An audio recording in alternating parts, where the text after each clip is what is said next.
Quand on parle de destinée, dans la Bible, souvent, la destinée est symbolisée par quelque chose qu'on appelle une étoile. Beaucoup de gens prêchent l'étoile, le star, tu es une star, laissez tomber ça là.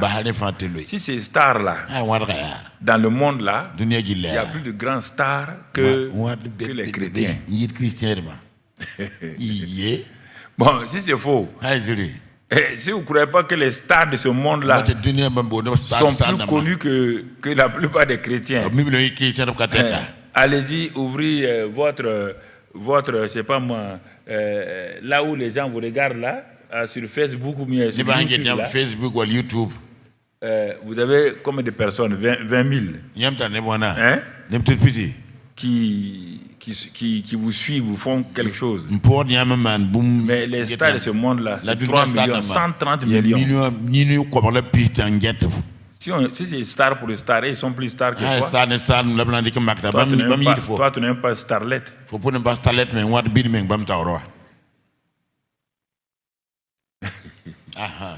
Oui. Quand on parle certains mots, Satan dévie sa vie. J'ai vu des chrétiens, même des grands pasteurs qui prennent ça. Vous êtes des stars. Je ne sais pas ces mots-là pour mes chrétiens. La destinée d'un homme est symbolisée par une étoile. D'accord? Oui. Oui. L'étoile est le symbole d'une destinée. Et plus elle brille, plus la destinée là sera grande sur la terre. Genèse 37. Genèse 37, rapidement. Genèse 37. Et au verset 9. Genèse 37, verset 9. Et Joseph eut encore un autre songe. Et il le raconta à ses frères. Et il dit, j'ai eu encore un songe. Et voici le soleil, la lune et 11 étoiles se prosternaient devant moi. On s'arrête là et puis on va continuer tout à l'heure. Regarde Joseph. C'est quelqu'un qui a une destinée. Dieu commence à lui révéler cela. Par un premier songe qui n'est pas représentatif de la destinée réelle. Mais quand le deuxième songe est venu et qu'il a dit que dans ce deuxième songe-là, il a vu le soleil, l'astre brillant, le soleil de justice, le soleil, la lune, 11 étoiles. Et lui-même était une étoile au cercle au milieu. Il a vu le soleil, la lune, 11 étoiles l'entouraient, mais en se prosternant. Tout de suite, les frères de Joseph, son père a compris. Son père a compris. Il a réprimandé un peu. Il savait pas que le jeune homme ne savait pas ce qu'il est en train de dire là, c'est quelque chose qui va déclencher contre lui. Son père a compris ça. Il dit, ta mère et moi, il était content. Mais il ne montre pas. Mais ses frères là maintenant, et petit, tu veux dire par là que toi tu vas régner sur nous. Donc là où toi tu es là, à 17 ans là, toi tu es un roi.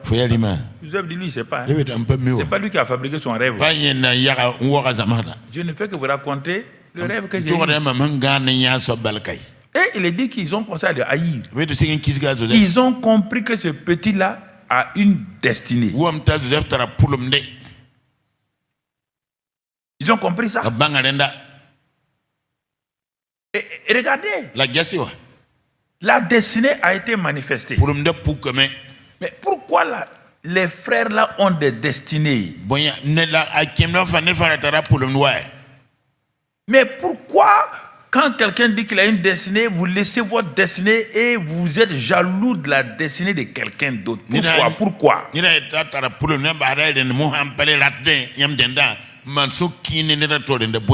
Parce que si tu as telle destinée et tu laisses ça pour suivre quelqu'un, alors que tu n'as pas la capacité de faire cette destinée-là, c'est comme quelqu'un qui poursuit 2 lièvres. Il n'aura pas son lièvre, il n'aura pas le lièvre de son voisin qui l'a chassé. Il sort les mains vides. Jeunes gens, vous m'entendez? C'est ça votre problème. Tout le temps jaloux, envieux, envieuse.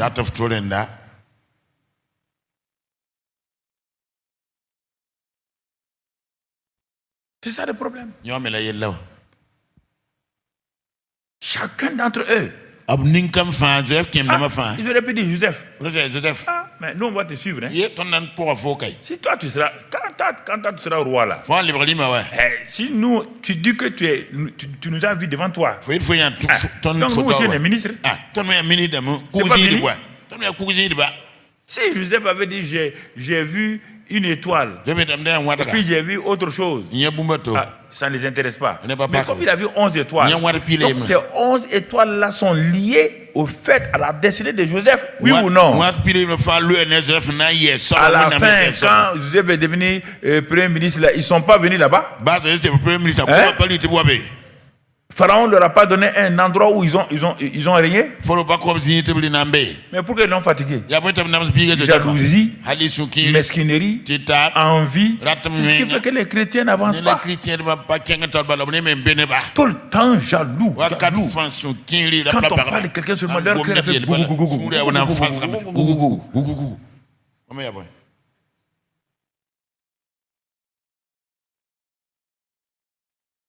Des choses que vous devez savoir. Des choses que vous devez connaître très bien. Donc vous voyez? Mais maintenant, on va voir. Votre destinée, votre étoile sera tout le temps, donc tout de suite là, attaquée. Dès le moment où il a révélé sa destinée, c'est pourquoi vous ne pouvez pas parler trop vite. Vous vous asseyez, vous vous faites appeler apôtre des apôtres. Donc Satan va croiser les bras, vous regardez. Vous m'avez déjà vu me donner un titre? Vous m'avez déjà vu? Si c'est ce que tu n'es pas, tu dis ça. Non seulement si Dieu n'est pas là-dedans, maintenant Satan, lui va être là-dedans.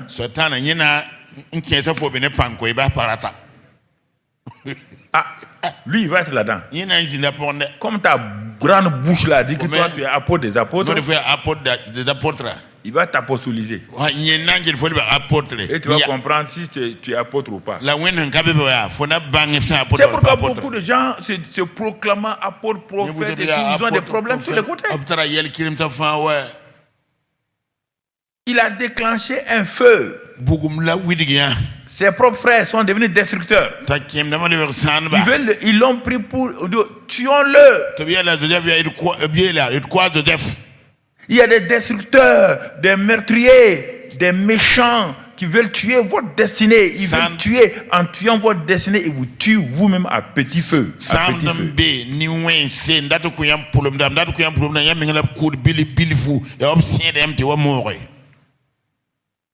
Mais qu'est-ce qui a sauvé Joseph? Je vous ai répété la même chose plusieurs fois. Je vous ai répété plusieurs fois les 3 choses qui ont sauvé la vie de Joseph, qui l'ont fait progresser, qui ont été des bénédictions pour lui. 3 choses: la crainte de Dieu, la faveur et la sagesse. Ce sont les 3. Ce sont les 3. Ne me dites pas que vous comprenez la grâce, la faveur divine. Moi, faut pas me dire, c'est pas la compréhension intellectuelle dont je vous parle. Quand je regarde votre vie, et vous dites que vous comprenez, et que moi je regarde votre vie, vous ne comprenez pas. Moi je ris.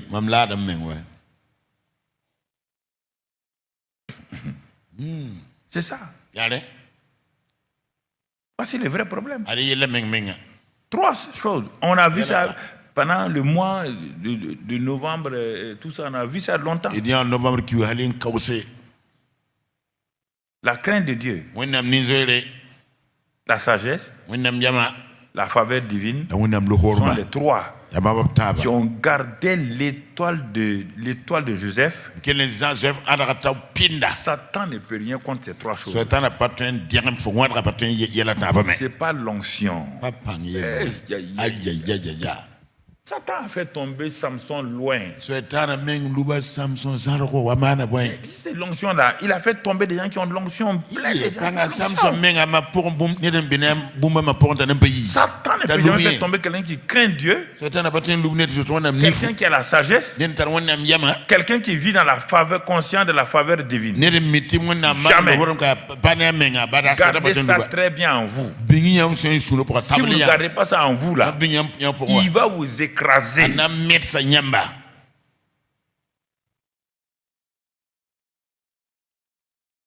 Par la crainte de Dieu, c'est déjà le commencement de la sagesse. La crainte de Dieu vous va faire que vous donnez dos aux choses qui ne plaisent point à Dieu.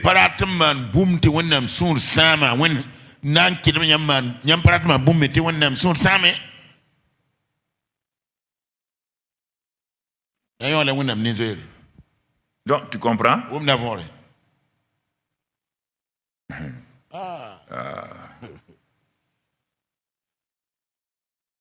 Il y a les destructeurs d'étoiles destinées, j'appelle ça étoiles destinées, sont dans le monde. Il y a des hommes forts là-dedans, il y a toutes sortes d'esprits qui sont là, qui sont en train de vouloir tuer les destinées des gens. Et la plupart d'entre eux, ils tuent leurs destinées quand ils ont fini l'école primaire. D'autres,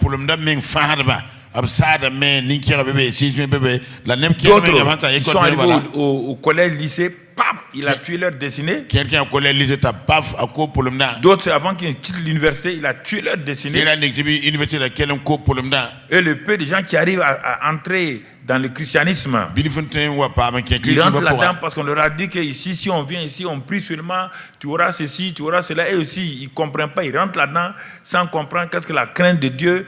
Et ils se font prendre dans des pièges.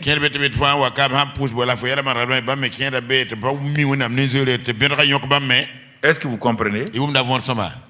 Est-ce que vous saisissez? Non, c'est 3 messages et les dimanches je vous ai donné tout. C'est les messages résumés du mois de décembre. Chaque fois. Pour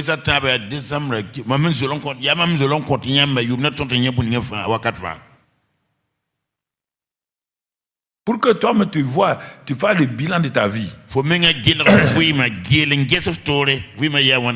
Alors, bon, on va s'arrêter là un moment.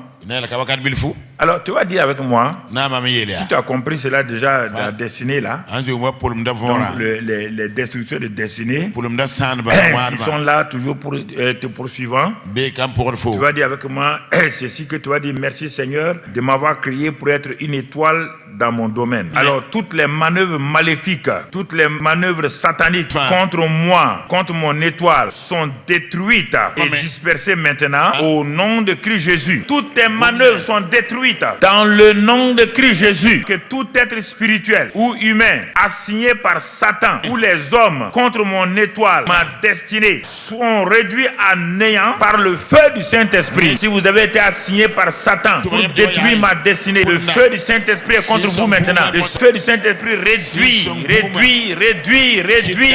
votre puissance. Priez, priez, priez. Le feu du Saint-Esprit réduit dans le nom de Christ Jésus. Amen. Tu vas dire avec moi que toute mort prématurée contre la réalisation de ma destinée est engloutie dans le sang de Jésus. Dis cela maintenant, parle ça. Toute mort prématurée contre ma destinée. Maintenant, tu es englouti dans le sang de Jésus. Dans le sang de Jésus, je ne mourrai pas d'une mort prématurée. Ma destinée ne sera pas détruite. Dans le nom de Christ Jésus. Amen. Amen. Tu vas prier encore. Quand moi je prie, quand tu as fini, toi tu résumes ça et tu pries. Moi je te donne tout le point de prière, et toi tu le réduis et tu pries. On va prier maintenant. Que toute porte fermée contre ma destinée s'ouvre maintenant devant moi au nom de Jésus. Dis aux portes fermées. Dis aux portes fermées là de s'ouvrir. Dis aux portes fermées contre ta destinée de s'ouvrir. Dis aux portes fermées par Satan ou des humains. Vous vous ouvrez devant moi maintenant au nom de Jésus. Vous vous ouvrez devant moi au nom de Jésus. Vous vous ouvrez devant moi au nom de Jésus. Merci Père. Merci Père. Merci Père. Au nom de Christ Jésus. Que toute porte ouverte pour me tromper ou me séduire, pour que je n'entre pas dans ma destinée, qu'elle soit fermée maintenant au nom de Jésus. Alors ferme la porte, ferme la porte, ferme la porte. Ferme la porte. Ferme la porte. Toute forme de tromperie, de séduction, que Satan a ouvert devant toi pour te tromper, pour te faire changer de chemin. Cette porte est fermée au nom de Christ Jésus. Cette porte est fermée au nom de Christ Jésus. Cette porte est fermée au nom de Christ Jésus. Cette porte est fermée au nom de Christ Jésus. Au nom de Christ Jésus. Alléluia. On va continuer. Tu vas prier avec moi en disant: tout piège, filet de l'oiseleur contre ma destinée est brûlé par le feu du Saint-Esprit au nom de Jésus. Brûle que tous les feux, maintenant que tout soit brûlé. Tous les filets, tous les pièges sont détruits au nom de Christ Jésus. Sont détruits au nom de Christ Jésus. Sont détruits au nom de Christ Jésus. Sont détruits au nom de Christ Jésus. Amen. Que toute eau qui a englouti ta destinée, que cette eau soit asséchée maintenant au nom de Christ Jésus et libère ma destinée. Alors parle à l'eau satanique.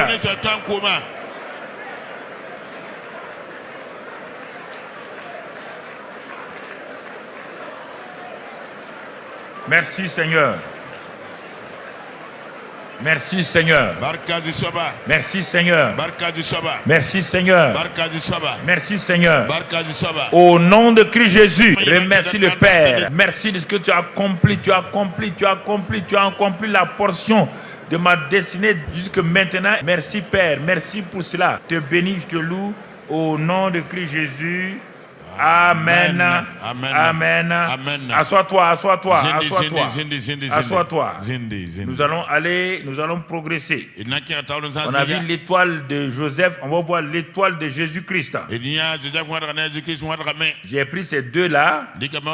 Joseph est un symbole de Jésus-Christ. Donc Joseph, Jésus. Dans Matthieu 2. Matthieu 2 et au verset 1. Regardons mon frère. Matthieu 2, verset 1. Qu'est-ce que la Bible nous dit? La Bible parle. Il nous dit ceci. Jésus étant né à Bethléem en Judée, au temps du roi Hérode. Voici des mages d'Orient arrivèrent à Jérusalem. On va s'arrêter là avant de continuer. Vous voyez ce qui est écrit ici? Jésus. Il est né à Bethléem. Au temps du roi Hérode. Cette deuxième partie est importante. Jésus est né quand? Au temps du roi Hérode. Le roi Hérode représente un méchant roi, un roi cruel, un roi destructeur comme Satan. Il a été placé par les Romains pour diriger la Judée. Vous entendez? Votre destinée, le temps de votre destinée est placé toujours entre deux situations, deux personnes. Hérode d'un côté qui détruit les choses, qui ne veut pas du bien pour le peuple de Dieu et qui est là pour dominer, et un autre groupe de gens qu'on appelle des mages d'Orient ils arrivèrent à Jérusalem. Maintenant, vous voyez bien, un groupe des gens qui vont être attirés par ton étoile. Qui vont suivre ton étoile. Qui vont t'accompagner. Qui vont arriver à toi. Avec le bien que Dieu leur a donné de venir t'honorer avec ça. Et de notre côté, représenté par Hérode, lui, c'est pour détruire ta vie, détruire tes biens, détruire ta destinée. Tout homme est né dans ces deux situations. Et c'est pourquoi vous ne comprenez pas. Même quand vous êtes né là, dans le quartier où vous êtes né, il y a des gens qui sont contents, il y a des gens qui sont mécontents. Même dans votre famille, dans votre grande famille, là, votre naissance a fait plaisir à certains, a déplu à d'autres. Certains sont allés voir même des gens pour vous tuer. La guerre de la destinée est comme cela. Entre ces deux éléments-là. Mais là, comme Joseph l'a fait, vous comprenez? Mais le cas de Joseph était incomplet. C'est le cas de Jésus qui est le plus complet. Si vous n'écoutez pas ça, c'est tout un problème. Les mages là, ce sont des adorateurs. On va le voir tout à l'heure là. Verset 2, et dit où est le roi des Juifs qui vient de naître? Car nous avons vu son étoile en Orient et nous sommes venus pour l'adorer. Nous avons vu son étoile. Ah, si ils ont vu son étoile, les méchants aussi ont vu son étoile.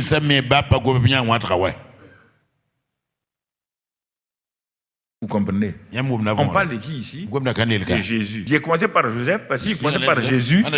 Certains m'ont dit, c'est Jésus seul qui a une étoile. Comme il est fils de Dieu. Non, non, non. C'est pourquoi je suis allé prendre quelqu'un de l'Ancien Testament qui n'est même pas né de nouveau. L'étoile là n'a rien à voir avec une nouvelle naissance. C'est-à-dire qu'une étoile est liée à votre vie. Dès que vous quittez le ciel là pour devenir un être humain sur la terre, il y a une étoile qui est assignée à votre vie. Donc vous comprenez? Ça, c'est des choses très importantes.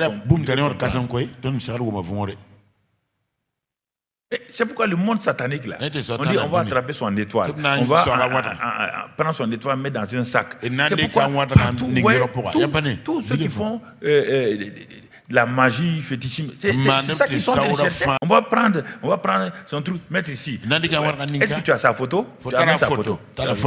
Ils prennent, ils mettent ici. C'est ça. Et ils te bloquent. Vous comprenez? Le monde spirituel, vous devez le connaître. Il ne faut pas jouer avec ça. Je n'aborde pas ça trop, parce que certains aussi en ont fait leur chou gras. Ils prêchent que ça pour faire peur aux gens, pour leur montrer que c'est eux qui sont libérateurs des destinées des gens. Ça aussi, il faut se méfier. Il n'y a personne qui est libérateur de la destinée de quelqu'un. Il n'y a pas quelqu'un qui a libéré la destinée de Joseph. C'est lui-même, par son comportement. La destinée de Jésus, là, c'est pareil. Donc, ne te laisse pas tromper. Viens, je vais te libérer ta destinée. Il va t'enseigner, d'accord. S'il t'enseigne comment faire, je suis d'accord. Mais il n'y a pas quelqu'un qui a le pouvoir de libérer si ce n'est pas toi-même. C'est pourquoi je t'enseigne. Non, tu comprends? Alors, l'étoile représente une nouvelle saison, un nouveau temps qui va commencer. Ça dépend de la personne. Si la personne est importante, quand il vient, sa venue annonce une nouvelle saison, un nouveau temps pour sa grande famille ou son quartier, sa ville ou son pays. Et c'est pourquoi l'ennemi attaque les gens selon leur destinée. Les transformateurs de temps sont toujours poursuivis par l'ennemi. Regardez la Bible. Dès qu'on voit la destinée de quelqu'un, dès que c'est clair déjà, dès qu'on a dit qu'on a oint David comme roi parmi ses frères, les problèmes ont commencé. Quand il était petit berger là-bas, tout le monde le méprisait. Vous comprenez? C'est pourquoi, quand tu sais ces choses-là, tu dois faire attention pour vraiment te positionner, pour ne pas te laisser tromper par qui que ce soit. Donc, c'est important. Donc, le fait que tu sois chrétien là, et que tu sois devenu une nouvelle création, ton étoile là, tout de suite est une étoile importante. Puisque tu fais partie d'un peuple, un sacerdoce royal, un peuple qui est un peuple saint. Tu fais partie du royaume des rois. Donc ça veut dire que n'importe quel chrétien a une destinée qui est dangereuse pour Satan. Il ne joue pas avec ça. Non, il ne joue pas avec ça. C'est vous qui jouez avec votre vie. C'est vous qui méprisez votre vie. C'est vous qui parlez mal contre votre vie. Satan ne parle jamais mal contre la vie d'un chrétien. Il a vu des chrétiens qui étaient rien, nuls. Et brusquement, Dieu les a élevés et ils lui ont créé des problèmes. Donc, c'est pourquoi il ne joue pas avec quelqu'un. Il dit surveillez-le. Hein. Surveillez ce type-là. Même s'il a fait des fautes là, surveillez-le. Satan sait que quelqu'un peut tomber. Dieu va l'élever pour être plus grand. Satan connaît ça. Faites attention, vous les hommes là. Vous les hommes, quand quelqu'un a commis une faute là, vous le condamnez. Vous ne connaissez pas Dieu. C'est pas comme ça que Dieu fait. Sinon, des gens dans ce monde-là ne s'est jamais levé. Sur la route de la destinée, il y a des chutes. Il y a des chutes. Mais quand un homme regarde cette chute-là, regarde comment il est tombé. Regarde comment il est tombé. Dieu dit mon fils, lève-toi. Car j'ai dit que les juges tombent 7 fois. Tu es tombé combien de fois? Papa, c'est 2 fois. Tu es 5 encore. Lève-toi. Mais vous l'avez déjà enterré. Or, toi, si c'est une seule fois, tu seras enterré. Si tu enterres quelqu'un, tu seras enterré. Il ne faut jamais faire ça. Et la compassion. L'amour dans vos cœurs. Regardez. Comment Jésus prenait les gens. Zachée, la femme samaritaine, tous ces gens-là. Il les prend, il les amène. Regarde dans la Bible. Des gens qui ne méritaient rien. Comment il les a positionnés. Faites attention à ça. Et c'est pourquoi, ici là, les mages vont partir. C'est eux qui vont déclencher. Les mages là, c'est pas n'importe qui. Hein. Ce sont des gens très riches. Tu sais, ceux qui ont menti, ces 3 mages là, c'est pas 3 mages. Hein. L'histoire biblique montre que c'est des dizaines et des dizaines de gens. Et qui étaient très très très riches. Regardez comment ton étoile peut attirer des gens qui ont décidé de quitter l'Irak actuel avec leurs biens, ce qu'ils ont choisi, les meilleures choses, quitter leur pays pour des kilomètres et des kilomètres, pour aller, parce que l'étoile était tellement fixée et l'étoile était tellement précise qu'il ne pouvait pas manquer là où l'étoile devait aller. Et il leur a été dit que l'étoile là, c'est l'étoile d'un roi, et le roi des Juifs. Donc ils ont commencé à suivre l'étoile. Le monde spirituel suit ton étoile. Les anges le suivent. Quand je vais venir sur les anges, une fois, tu vas comprendre. Est-ce que tu sais que les anges qui sont autour de toi là, l'ange que Dieu a placé pour t'aider là, il souffre beaucoup. Quand tu obéis, l'ange là devient fort. Il est musclé. Il grandit. Chaque fois que tu désobéis, l'ange là maigrit. Il est mal à l'aise. Il n'est pas content. Il ne peut rien faire pour toi. C'est-à-dire ta désobéissance lui enlève son énergie. Ils sont toujours 2 à te suivre. Ne parle pas, mon ami. Tu parles des choses sérieuses. Il y a des choses que je peux enseigner aux gens. Ils vont prendre ça, aller balader en ville, la chose. Mais parfois, celui qui qui te suit pour ta croissance là, il souffre trop. Quand tu t'arrêtes, tu mens devant lui, ça le brûle. Parce que Dieu l'a mis là-bas pour qu'il te fasse grandir. Et quand lui il grandit, ça veut dire que toi tu es en train de grandir spirituellement tôt. Comme tu n'as jamais vu tes 2 ans, c'est pourquoi tu as des problèmes. Tu joues avec ça. Parfois ils sont obligés de croiser les bras, te regarder avec des problèmes. Il ne peut pas t'aider. Tu as mis un mur entre eux et toi. La désobéissance met un mur entre eux et toi. Le monde spirituel, vous le connaissez. Quand vous parlez, vous ne le connaissez pas. C'est pas prier ici. Dieu a placé. Tu n'as pas vu chaque fois. Quand Jésus obéit, les anges apparaissent. Jésus, ils apparaissent. Partout, ils apparaissent. Quand il est dans l'obéissance, ils apparaissent. Tu n'as pas vu Jacob? Quand il a décidé de revenir, d'obéir à Dieu, de retourner à El Bethel, il a rencontré une troupe d'anges. Les gens sont contents parce qu'il est en train d'obéir. Quand il a lutté avec l'ange au torrent de Jabbok, ce sont eux qui l'ont dévancé pour aller toucher Ésaïe son frère. Qui ont calmé Ésaïe son frère. Regarde-le comment les anges étaient accompagnés de Jacob maintenant. Mais quand il partait dans la désobéissance, c'est son oncle là. Dieu l'a averti. Il a désobéi. Il n'a plus vu Dieu là-bas. Il n'a plus vu un ange. Mais il va relire ça, le retour de Jacob. Le monde spirituel, c'est pas prier en langue chose. C'est plus que ça. C'est un monde complet. Pour ne pas trop vous retenir. Donc, ouais, ils ont suivi l'étoile et il dit. Ils sont arrivés à Jérusalem. Il dit le roi des Juifs est né, bon, on est venu pour l'adorer. Le verset 3, le roi Hérode ayant appris cela, fut troublé et tout Jérusalem avec lui. Regardez comment vous pouvez troubler. C'est pourquoi, chrétiens, ne jouez pas avec vous-même. Ne jouez pas avec vous-même. Si vous jouez avec vous-même, vous vous livrez à Satan. Dès que les mages là, ils croyaient qu'ils annonçaient une bonne nouvelle, que le roi des Juifs est né, le roi qu'ils attendent là, le Messie là, il est né. Quand tu es arrivé dans le palais royal, le roi Hérode, et on dit tout Jérusalem, même Jérusalem était devenu rétrograde.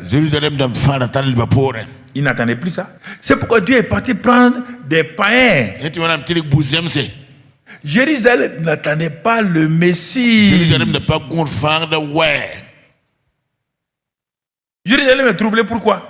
On vient vous annoncer que le Messie est né. Et Hérode va assembler tous les sacrificateurs, les scribes du peuple. Il va leur demander où doit naître le Christ. Il lui dira à Bethléem. Personne ne peut pas vérifier. Il connaît tellement les textes, comme beaucoup de chrétiens, ils citent les versets là comme ça. Il est né à Bethléem, en Judée. C'est ça qu'on nous a dit au verset 1. Jésus est né à Bethléem. Donc, tu vois bien, en Judée. Il est né là-bas. Et vous vous dites qu'il est né là-bas. S'il est né là-bas, et les mages vont partir. Mais quand ils sont arrivés à Jérusalem, là, l'étoile est restée fixe. L'étoile, c'est comme caché. Dès le moment où les gens discutent, les religieux discutent, les croyants discutent, l'étoile là s'arrête. Maintenant, quand le roi a demandé aux mages là, quand est-ce qu'il a parlé, il a dit d'aller voir, l'adorer. Lui aussi, il va aller l'adorer, hypocrite comme ça. Et la Bible dit, après avoir entendu le roi, verset 9, il est parti, et voici l'étoile qu'ils avaient vue en Orient marchait devant eux. L'étoile là marchait maintenant, vous voyez, parce qu'il est arrivé à son but. Vous comprenez? Et quand il est arrivé là-bas, il est parti au-dessus d'une maison là où le petit enfant est né. Et il est parti s'arrêter là-bas. Quand il s'est arrêté là-bas, donc les mages là furent saisis d'une très grande joie. Regarde comment ton étoile peut réjouir le cœur. C'est pourquoi il faut veiller sur ton étoile. Tu n'es pas n'importe qui. Les gens sont attirés par toi. C'est pourquoi, regarde le monde, même le monde païen, les gens qui font la divination, tu as une bonne étoile. Toi, là, tu as une bonne étoile. Pourquoi il dit ça? L'étoile a une importance, une grande joie. Quand ils vivent l'étoile, c'est une grande... Ils t'ont pas vu encore, mais ils ont vu ton étoile, ils ont vu une grande joie. C'est ça. Ça attire. C'est pourquoi vous voyez des gens, ils sont attirés par des gens les suivent comme ça. On comprend. Quand ils vont quelque part, on les suit. Quand ils vont quelque part, on les suit. Pourquoi? Ce sont des gens qui entretiennent bien leur étoile, leur vie. Entretenir sa vie, c'est entretenir son étoile. C'est ça que ça veut dire. Et en ce moment-là, les gens sont attirés par toi. Là où tu vas là, les gens sont attirés. Donc tu comprends? Et quand ils sont partis, ils entraient dans la maison, virent le petit enfant avec Marie, sa mère, se prosternèrent et l'adorèrent. Ensuite, ils ouvrirent leur trésor et lui offrirent en présent de l'or, de l'encens et de la myrrhe. Puis divinement averti par Dieu de ne pas retourner à Jérusalem, par le mauvais type là-bas. Ils sont allés par une autre route. Je voulais attirer votre attention. Donc, je parle de destinée. La destinée liée à l'étoile. Ça n'a rien à voir avec votre niveau d'études. C'est à vous d'entretenir votre étoile là en entretenant votre vie. Si vous faites ça, ça va briller. Ça va attirer des gens. Des gens qui vont venir, regardez, l'ont adoré, sont prosternés, parce que lui, il est le roi des Juifs, Dieu. Nous ne sommes pas des dieux et tout. Mais quand on fait ça, les biens viennent. On ne sait pas. Les gens s'intéressent à nous. Ils nous apportent des biens. On ne comprend pas. Nous, qu'est-ce qu'il y a? Ah ben cette femme-là, vous ne savez pas pourquoi les gens viennent. Il vous accompagne. Regardez, les trois choses dont on n'a pas le temps, l'or, l'encens et la myrrhe, sont en relation avec la vie, la mort de Jésus. Mais quand ils vont t'apporter des choses, regardez frères et sœurs. Mais c'est un enfant, est-ce qu'il a prié? Est-ce qu'il a gêné? Non. Mais regarde la contrepartie. Ils sont partis. Quand Hérode a su qu'ils sont partis, il va faire quoi? Hérode va faire quoi? Mon frère, avant que Hérode, quand Hérode cherchera, avant que Hérode va vouloir tuer l'enfant. Mais avant qu'Hérode ne veuille tuer là, quand tu as une destinée, il t'a dit, quand on prend soin de ça, Dieu dit à Joseph et Marie de prendre des petits enfants là pour aller en Égypte. Hérode sera toujours en retard sur votre vie. Quand il viendra pour vous chercher, vous êtes déjà loin. J'ai dit qu'il ne pourra jamais attraper votre destinée. Votre destinée est trop lourd pour Hérode. Il a tué les innocents. Mais plus tard, ils sont revenus. Alors, ce soir, on ne va pas rester longtemps. On va simplement prier pour terminer. Donc, il faut que tu saches. Donc, dis avec moi, tous les projets cruels des Hérodes contre ma destinée sont annulés au nom de Jésus-Christ. Les Hérodes, les méchants, seront toujours en retard par rapport au plan de Dieu dans ma vie. Seigneur, suscite autour de moi des mages qui vont suivre, accompagner mon étoile et qui seront chargés de trésors. Que tout ce que tu as, Seigneur, investi pour accomplir ma destinée, la destinée de Jésus, tu as investi le Saint-Esprit lui-même, les anges, tu as l'onction, les dons spirituels et aussi les dons matériels pour le petit enfant. Qu'il en soit de même pour moi au nom de Jésus. Seigneur, Comme Jésus a accompli sa destinée, aussi, je me tiens ici et je m'arrête. Je proclame que je ne manquerai pas ma destinée. Aucun Hérode, aucun homme fort ne me fera manquer ma destinée. J'accomplirai ma destinée. J'y entrerai là-dedans. Elle s'accomplira certainement. Et la gloire de Dieu va m'accompagner. Seigneur, je te remercie pour ce soir. Je sais que ta volonté pour moi est accomplie. Je te bénis, je te loue pour ta grâce et ton amour. Sois béni et sois loué, sois glorifié. Élève ta voix et prie en langue maintenant. Prie en langue bien fort. Prie en langue, prie en langue, prie en langue, prie en langue, prie en langue.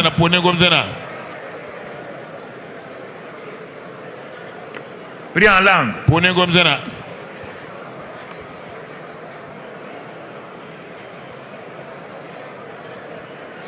Prie en langue, mon frère. Prie en langue, ma soeur.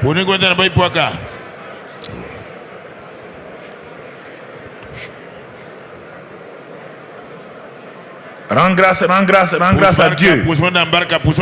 Merci Seigneur. Merci pour ton amour. Merci pour ta grâce. Merci pour ta fidélité. Merci pour tous tes bienfaits. Que toute personne qui est en contact avec nous rentre dans sa destinée au nom de Jésus. Qu'aucune étoile ne disparaisse en mi-chemin au nom de Christ Jésus. Que des bienfaiteurs voient ton étoile au nom de Christ Jésus. Mais que tes adversaires soient aveuglés par rapport à ton étoile. Et qu'ils ne puissent jamais empêcher ton étoile d'aller de l'avant. Tu es petit à tes propres yeux, mais Dieu a une grande étoile pour toi. Dieu ne te méprise pas. Dieu a un plan merveilleux pour toi. Mais prends soin de ton étoile. Développe dis avec moi, Seigneur, aide-moi à développer la crainte de Dieu, à vivre dans la sagesse, en laissant la faveur divine m'envelopper. Ce sont des trois choses là dont j'ai besoin chaque jour dans ma vie, afin que je ne manque pas ma destinée. Merci Père. Sois béni et sois loué. À toi toute la gloire. À toi la louange. Au nom de Christ Jésus. Amen. Asseyez-vous 2 minutes. Ma prière ouvre les yeux des gens pour voir ce que Dieu veut leur donner. C'est pas ma prière qui prend quelqu'un, aller faire de lui directeur général. Non. Je regarde, je prie, je regarde. Cet homme-là, Dieu veut l'élever. Cette femme, Dieu veut l'élever. Mais il y a des obstacles. Il y a un homme fort. Ma prière sert à quoi? À bloquer l'homme fort, à paralyser l'homme fort. Et quand je prie maintenant, comme l'homme fort n'est plus sur la route là, l'homme là va tranquillement et on le nomme. Même tout dernièrement, ça s'est passé encore dans le pays ici.